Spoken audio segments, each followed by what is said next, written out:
So when we start preparing for UPSC civil services exam, as a beginner, we have few initial hiccups, and one of the most important hiccups, rather the more serious one, is for a student to understand that which particular news piece or a particular article on a given day in a given newspaper is important for this UPSC civil service exam.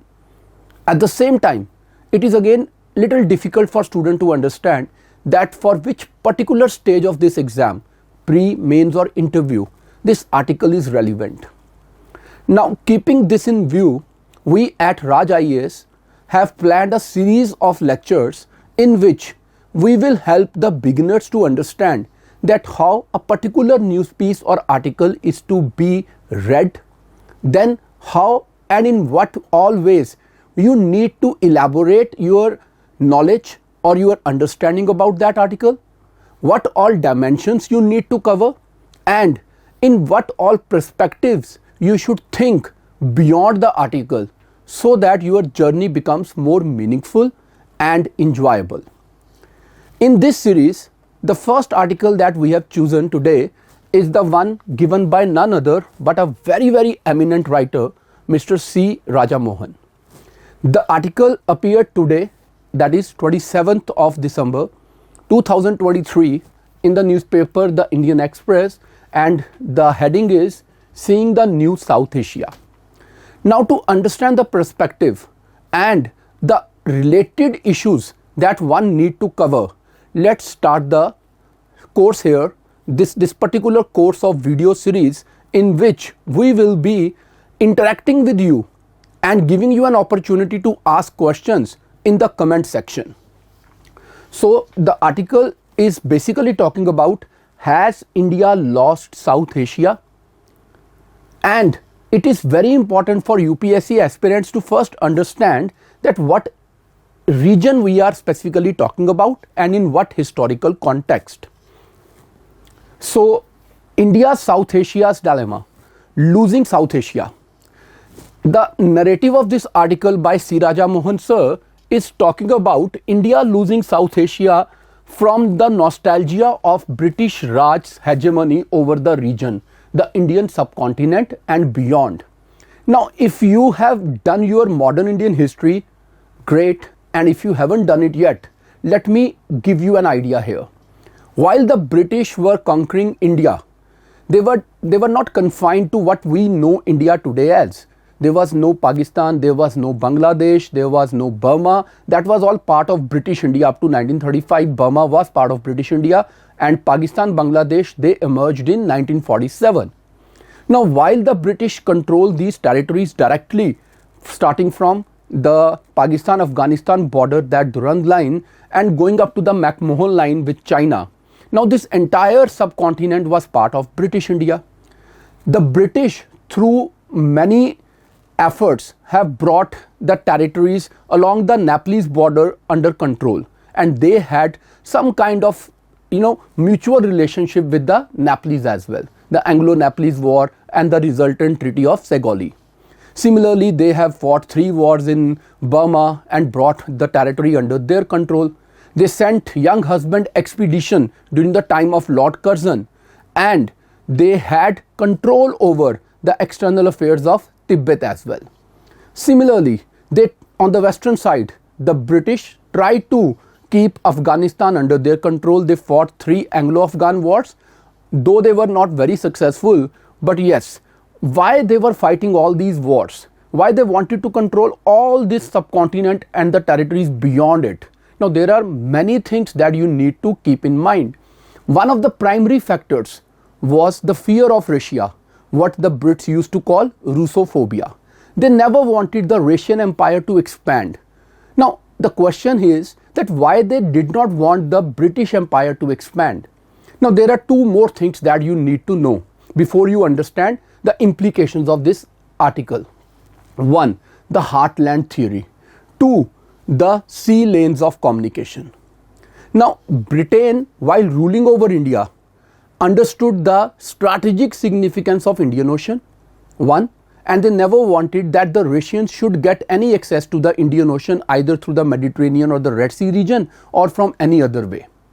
Similarly, the heartland theory as given by Mackinder, it tells us that how important the Central Asia is. So the British never wanted Russia to have that free access to Central Asia. And all the British policies in the subcontinent evolved in the background of these ideas. Now, while British were here, they were a powerful entity. They were very strong. Their presence was very strong militarily, economically, and they could keep the entire region under their single control. However, when they left the subcontinent after the independence of the region, and due to the complexities of the Cold War, the region became more destabilized. Now, the question is, in what perspective India evolved and how the neighbors started looking towards India at the time of independence 1947, or at the time when India lost a war against China in 1962, or when India defeated Pakistan first in 1965 and then in 1971 and helped in the creation of Bangladesh. With the change of this perception of India, the region's response to India continued to change. Now, this was not just the idea that it is the perception of the neighbors towards India that is changing the geostrategic alignment of the region. It is also about the global implications, the global developments. For example, the disintegration of USSR in 1991. It had its own implications for the region, for the geostrategic implications for the South Asian region, right? So we need to understand this article in a very, very broad sense, in a very broad manner, to appreciate that to what an extent this article is relevant for our exam. And this kind of articles are also very important for PSIR optional students. So I will try to keep some part in this lecture for them as well. So guys, now the question here is that there are some misconceptions which we need to understand. There are two types of people, one the hawks and the other the doves. Who are hawks? They believe that the neighbors, when they defy or they try to disrespect India, India should act very boldly. They believe in the strong power idea. Whereas the doves, they blame that because India is already behaving in a little stronger manner, aggressive manner, assertive manner, so the neighbors are becoming little more hesitant. They are being pushed away, and they are the ones who believe in soft power. Now you have to understand, be it a hawk or a dove, they talk about power. One talk about hard power, the other talk about soft power. So neither tough nor nice policies work. You always have to have that, kind of a balance. What C. Raja Mohan sir is trying to tell us through this article is that India's regional challenges are structural. There are some structural things that we need to keep in mind, right? The structure of the region is one specific. And when we talk about structure, there are some specific theories. I will talk about them. And this requires fundamental shifts in the approach as far as India's foreign policy is concerned. Now, when we talk about the hawks and the doves in foreign policy, I have prepared a detailed table. What I will do, I will attach it in the comment section on this YouTube video, and I will also upload it on my Twitter handle. You can go and follow it there, and you will get the document there where you can also engage in a very healthy discussion with me. So if we talk about the hawks, if we talk about their approach towards a particular conflict, they see conflict as inevitable and natural. So they are kind of realist in their approach. Whereas doves, they see that conflict as avoidable and undesirable. They are little idealistic in their approach. Now, if I talk about the example, the US invasion of Iraq or the Israel's military response, these are the hawkish responses, right? Use of military force. So the hawks, they are more willing to use military force, whereas the doves, they are hesitant to use the military force. They want diplomacy to survive or to prevail. So when India's Doklam standoff with China or India's surgical strike against Pakistan, now you understand, these are hawkish stances. So similarly, this entire table you can read from the notes and you can understand. I have made it very student friendly, and this is missing in the article. So unless you understand these terms, understanding the article will not be adequately sufficient for your journey for UPSC. Similarly, I have given you an idea of these theories. Some of the important theories like structuralism, post-structuralism, functionalism, post-functionalism. If I talk about only the structuralism as a theory of international relations from world perspective, now what I have to understand, what it says is it focuses on underlying structures, that is alliances, power blocks shaping international relations. That there is United Nations, there is G7, there is BRICS, there is SAARC. They talk about these kind of institutions or alliances, Quad more recently, right? And when I talk about from Indian perspective, it explains India's alignment during the Cold War, aligning with the Soviet bloc due to structural factors like bipolarity. So India did not per se join any power bloc, but yes, there was a tilt towards Soviet Union, right? So example, Cold War alliances like NATO versus Warsaw Pact and India's close ties with USSR. So it was a structure that was evolving. There was Cold War. In the background of Cold War, the structure developed that there were two groups, two alliances emerged, the NATO and the Warsaw Pact. And then there was something that a structure developed that India, instead of joining any of the power blocs, tried to remain non-aligned. But at the same time, there was a tilt towards USSR or erstwhile Soviet Union. Then there is post-structuralism, functionalism. These you can read and understand. In case of doubt, you can anytime call me through a comment. You can ask me a doubt, right? Now coming back to the article by C. Raja Mohan sir, what are the factors that shape South Asia? So first thing that we need to understand, there is that history of partition of the subcontinent, right? When the British left India, they created West and East Pakistan, and that created new sovereignties and unresolved border disputes which hinder cooperation. India and Pakistan are still having so many problems about the borders, about the areas, and Pakistan's focus on Kashmir impedes regional integration efforts. So Pakistan will not agree to come and sit on the same table with India to talk about trade, commerce, and to talk about environment unless we give them the space to raise the Kashmir issue. And even if there is consensus among all the members of a given organization, be it SAARC or be it any other organization, even at the UN level, Pakistan will always try to sneak in the idea of Kashmir and bring the entire dialogue or the entire talk process to a standstill. There is economic divide. Early development choices led to autarky and limited economic ties. When the region started having its sovereign existence after 1947, so there was the time when you were more inward looking. You were trying to work like on the principles of export substitution, and you were trying to evolve your own economy. That made you little self-centered, right? The entire region. Scrutinized borders further hampered regional trade. Because of the disputed borders, you cannot have that free access, free trade visas. Then Pakistan's reluctance to engage economically with India remains a hurdle. Now Pakistan wants first to resolve the political dispute rather than to talk about the economic integration of the region. Then we have to understand another aspect touched in the article, shifting power dynamics, the waning of Raj era deference. The neighbors now, be it Nepal, be it Bangladesh, be it Bhutan, or you talk about any country, the neighbors no longer see India as an extension of a dominant power. At that time it was British India, a very strong power, right? But then gradually when you became independent, and unfortunately when you lost one war against China in 1962, the perceptions of the neighbors started to change. Moreover, the more you emphasized on gaining more and more power, the idea of the neighbors towards India as an entity started and kept on undergoing change from time to time. Now, if we talk about the factors that shape South Asia today, there is one very strong concern put forward by C. Raja Mohan sir, that India's regional vision, Akhand Bharat and integrated subcontinent concepts. Now this raises some kind of suspicion about India's intentions. Is India aiming to overpower the region? I think that this idea has been taken little too seriously in this article. India is not saying that we are going to integrate the entire region. We are not claiming the entire region to become part of the Indian Union.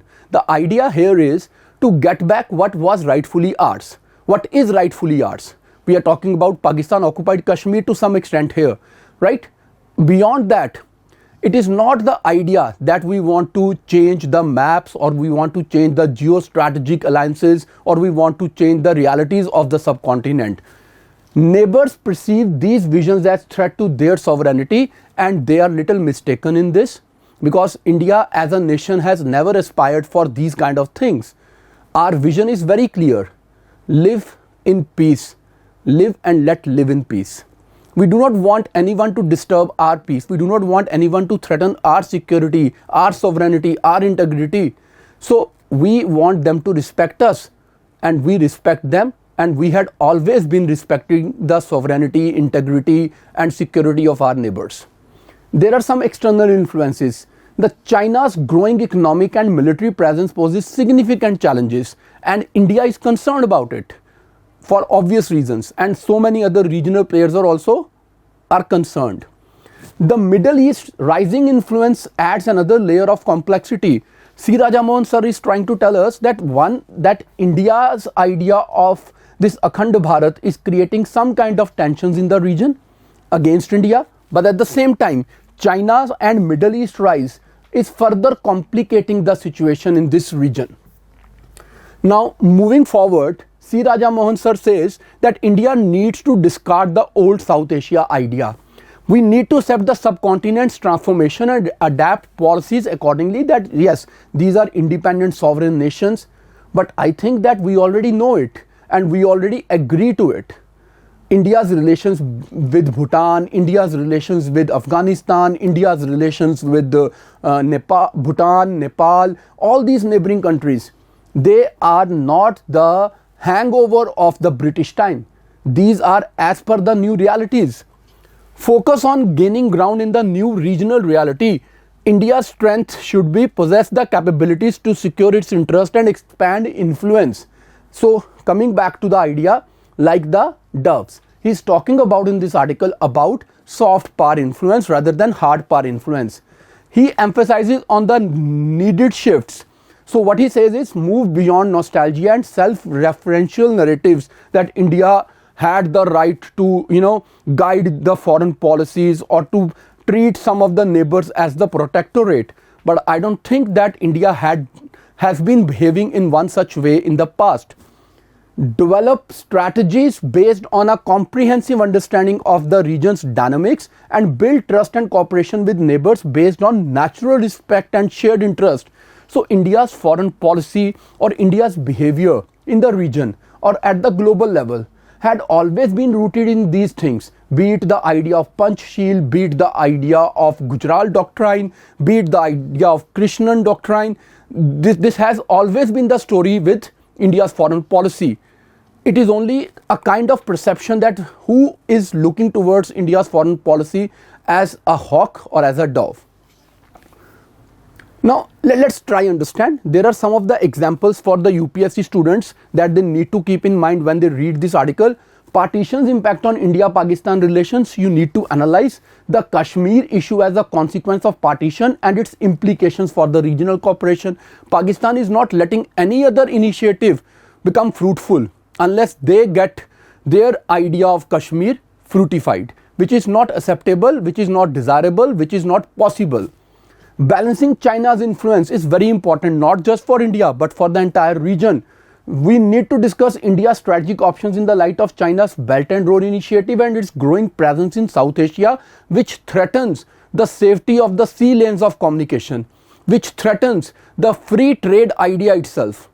Then we need to understand the building of regional partnerships. We need to examine India's initiatives like BIMSTEC and Bangladesh, Bhutan, India, Nepal in the context of fostering regional cooperation and economic integration. We cannot overlook all these things while we read this article. Now, when I come to critically analyze this article and try to find out the limitations, I am no one to challenge the prudence and the intelligence of C. Raja Mohan sir. But at the same time, it is very simple that sir has his own vision. But as a UPSC aspirant, you have to be little more neutral. You just cannot have one-sided approach. So here we need to understand that what has been done, this article has tried to oversimplify the historical bias, right? It is very kind of, he's tried to oversimplify it. Myth of Raj era hegemony. The article romanticizes the British Raj control over South Asia as natural and desirable, that everybody accepted it because Britain was a superpower, ignoring its oppressive nature and overlooking the complex historical processes that led to the subcontinent's present diversity, right? We have to understand that the reality that British Raj was not a democratic system. Then, ignoring international factors. The focus on external actors like China and Pakistan neglects India's own internal challenges. In this article, we have not touched the internal challenges such as the political polarization, economic disparities and social tensions that contribute to regional instability.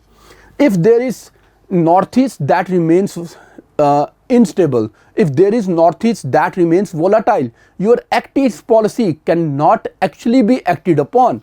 So this is something that is missing in this article. Then misconstruing regional dynamics.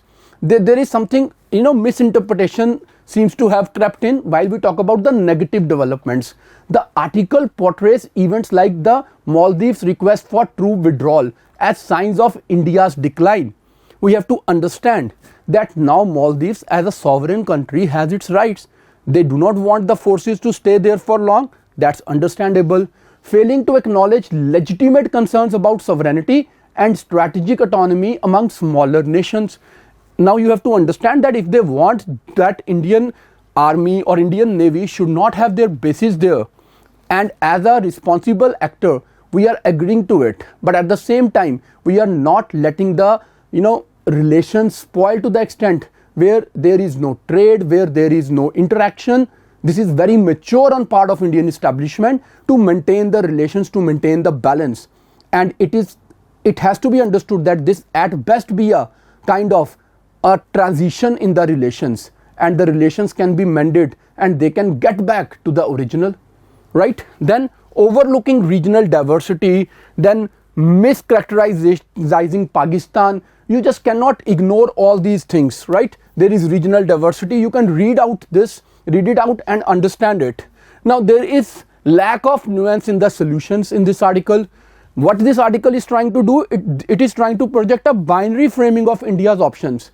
Now what it means, that they are trying to present a false dichotomy between tough and nice policies, overlooking the possibilities of nuanced and flexible approaches based on mutual respect and shared interests.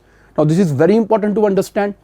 India's interest with Afghanistan, India's interest with Bangladesh, India's interest with Pakistan to some extent, they are not to be understood only in a binary form.